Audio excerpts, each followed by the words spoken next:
Trop de travail, trop de routine, il est temps que je fasse une pause et que j'aille m'aérer les neurones. Je pars aujourd'hui dans les parcs naturels régionaux faire des reportages sur un tourisme responsable et durable. Un boulot qui tombe à pic.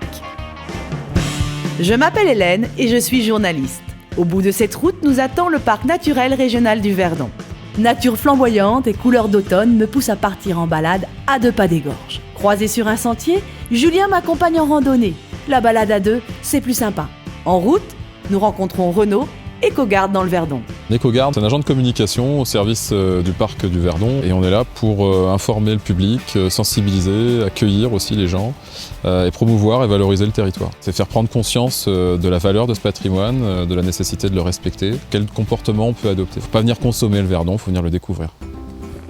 Julien va vite comprendre le rôle de Renaud. Maladroit, il fait sa première sottise. Julien, s'il te plaît, il ne faut pas sortir du sentier. Il faut revenir à ce que tu piétines.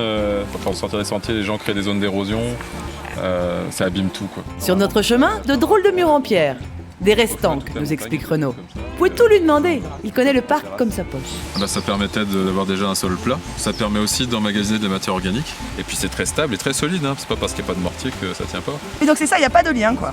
Ah bah non, c'est le principe. Ah oui, finalement, donc c'est un peu comme pour les calades. Faire une calade, c'est se donner les moyens en cas de pluie d'avoir un sol sur lequel on peut continuer de marcher par exemple. Les calades, c'est justement ma prochaine étape. En touriste responsable, je vais participer pour le plaisir à un chantier de restauration. Rendez-vous à la chapelle de Castellane. Tout là-haut. Je suis pas arrivée moi, Notre-Dame-du-Roc, ça se mérite. Notre-Dame-du-Roc, pour nous, c'est un symbole. Nous, ce qu'on veut, c'est essayer de l'entretenir, les chemins, les calades. On a un technicien pour ça. Oui, on essaie d'appliquer ce qu'il fait, quoi. Le principe, c'est d'avoir un fond relativement meuble. L'idée, c'est vraiment d'avoir des pierres les plus jointives c'est ça, possibles. comme pour les murs de pierre sèche, quoi. Voilà, exactement. Faut chercher... C'est un puzzle, quoi. C'est un puzzle en 3 dimensions. Et hop, c'est ça là qu'on remet. Voilà. Ah, non. Très bien, si, ça va. Comme ça. C'est bon. Oui, là, elle est bien. Voilà. Nos anciens avaient trouvé le moyen le plus pratique, c'est de collecter des pierres autour d'eux et d'empirer le chemin.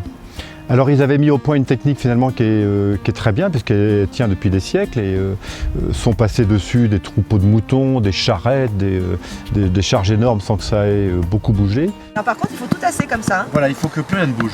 Et à la fin on tamise un peu de terre dessus, de la terre un petit peu meuble, enfin on prend un petit balai. Vous avez le doigté, on dirait que vous avez fait ça. C'est marrant les femmes, ça balaye bien, c'est rigolo. Au chômage technique vous êtes avec moi. Impeccable. Ah bah j'ai bien travaillé. Ouais, c'est vrai. Ça va Ne le perdez pas le balai, il y a encore des trous. C'est un travail qui est accessible vraiment à tout le monde. C'est un travail qui apporte beaucoup de sérénité, je trouve. On oublie tout, on est là à tapoter ses pierres.